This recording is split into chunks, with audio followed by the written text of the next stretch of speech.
guidance of those around me, and as a person, I feel I've been able to grow. This isn't just me, it's an organization. It's an extension of myself and of others. Through the endless hours of the adults, we've been able to make this a very memorable experience as a whole, through many different merit badges, camping trips, and other events that we've been able to do. None of this would be possible without any of you. Thank you.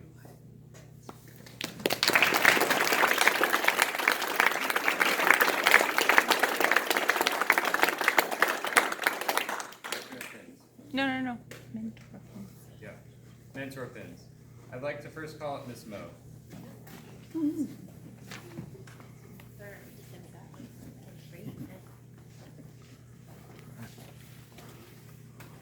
Miss Mo. It is all the Scouts. She is all the Scouts' characteristics rolled into one. Kind, friendly, supportive. She has helped me through a lot of difficult times in my scouting career with a smile and a firm but understanding heart. Thank you. You're welcome. I know.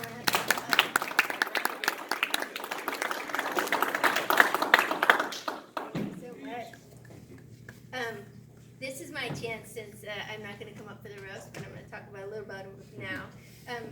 Brandon and I, most recent memories are from Philmont. It was his third time at Philmont, and he was Second time. second. All right, who was third then? I guess it was Brad. Second, but he was so in love with Philmont, and it was really amazing to have him on our crew, because he was just so excited when he recognized something from previous years, and was so excited about helping all us newbies figure out what to do, and just loved being there so much, and just kept talking about wanting to come back and work there.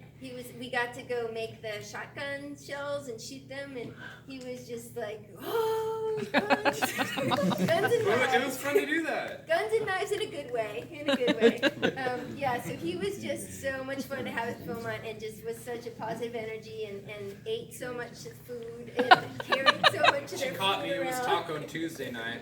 And they have like boxes where you can trade and swap in and out snacks, and so Braden was called Trading Post. You don't call me Trading Post for nothing, because he would like bring stuff in and trade it out, and just always had snacks on him. It was amazing.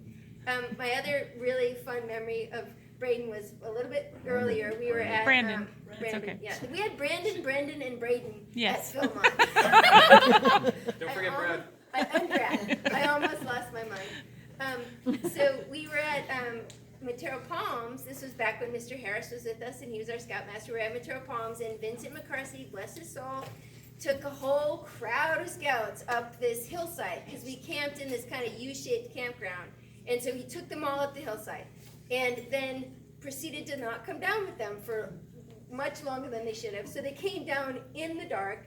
Vincent was supposed to be cooking for the cooking merit badge, and his whole crew sitting there in the dark waiting for him to come down. We see the flashlights coming down.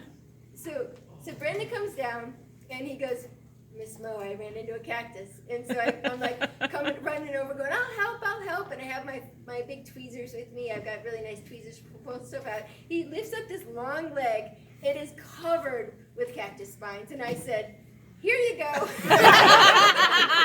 Handed him my forceps and walked away. Like, I'm not spending an hour plucking this out of your leg. I thought it was a ledge, but it ended up being a big drop, and I fell in thinking I was jumping further. Yeah.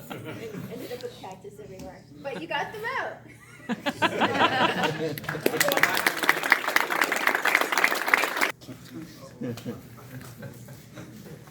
So, this next one, it's for Miss Hall. What can I say?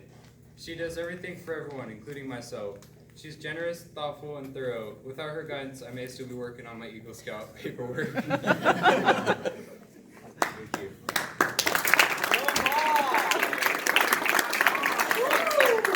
I have a few things I want to say. So I'll save some for the roast. But I just wanted to talk about his Eagle Scout project, since that's what I helped him with. But so I remember going out to look at what he wanted to do, and Ranger Mel had a couple of ideas, and we walked around Mission Trails for a while, and so he finally picked, I want to build a bridge. I'm like, you're insane. No, I want to build a bridge. So I even called Ryan, and I said, are you sure you want to build a bridge? He goes, yeah, we're going to build da-da-da-da-da. And I'm like going, okay, great. And so then I'm like a couple weeks later, I'm like, okay, you guys still going to build the bridge? Yep. Fine. All right. So go out and do the bridge. And then Michael so my family went out and helped, and then Michael didn't come home with my family. Michael stayed with the Nances. So Michael comes home, and I go, oh, did you have fun? He goes, it broke. What? He goes, it broke. The bridge broke. I'm like, what? And so I'm like calling people. I'm like, did the bridge break? Like, what happened? Oh yeah, they all got in a family photo and the bridge broke. Bridge broke. So I'm like going, It sure okay. did. So then I'm like, do I call Angie? Do I not call Angie? Do I let it go? What's going to happen? And I talked to my husband, and we're like, well, he technically did what he was supposed to do. Who cares if the bridge broke? That's, beside the point. He did what he was supposed to do. So I called Angie, and I was prepared to say, don't worry about it. He's done. He can, And she goes, no, he's going to fix it. What? She goes, yeah, he's going to fix it next weekend. I'm like, okay. Didn't you learn from the last time that, So anyway, sure enough, they went back and fixed it. And to me, I have some other proud moments, but that was the proudest moment I think of all, because I think most people would have just said, Ranger Mel was ready to sign off his paperwork after the bridge broke, So I was very proud that he actually went back and fixed the bridge. And that shows a lot of, learn from your mistakes and just determination and perseverance, and it just was a proud moment. He really did. I enjoy sharing with others. It's not just a hobby. I feel at peace in the outdoors. I am grateful for your dedication of your time, and thank you for helping me grow.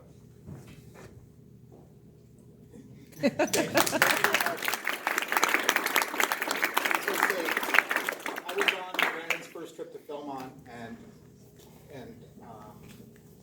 one of my proudest moments was actually last summer when I took Mr. Stites and I and Mr. Plunk took scouts up Mount Whitney.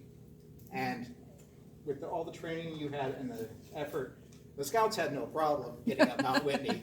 The adults, on the other hand, problems.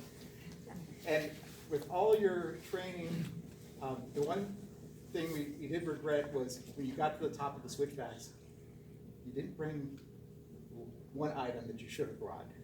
I didn't bring a sweater. I thought it would be warmer. But he was fine. But it was great to see how much you had grown and how well he just went up the mountain like it was nobody's business. So congratulations. Thank you. So, when my dad was deployed, when I entered Boy Scouts, Mr. Stites went on almost every trip with me. I wouldn't have been able to get here if it wasn't for him. He's been a leader as well as a supporter, and he was always available if I needed help. I can't thank him enough.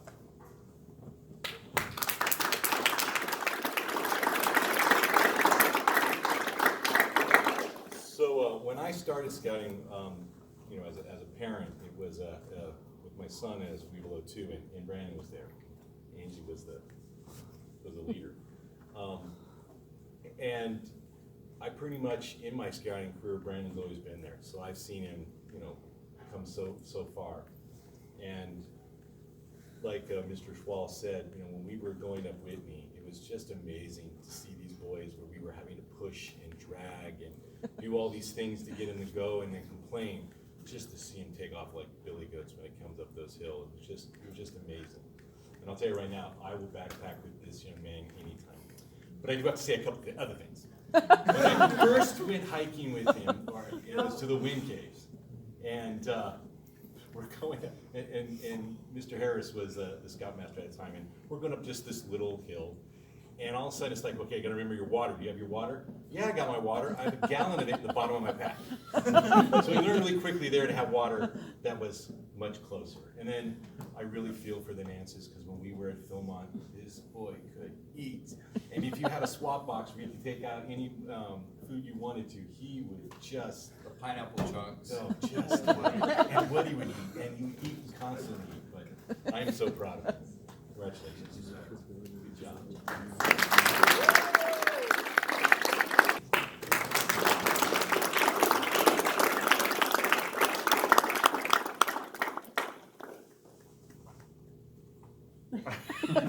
I guess I was going to leave without saying anything. I guess one of the few times that Brendan and I got together was they had moved down to San Antonio, Texas.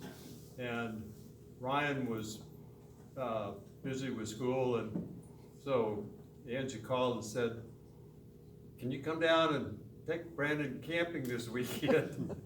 And so I took off and went down to went camping, and it was a very different experience. I think it's the first time I've ever had to face such congested, I guess, atmosphere. There were so many scouts there with such limited facilities. And anyway, it was fun, and I enjoyed it. I enjoyed watching him grow, and not only in scouts, but height.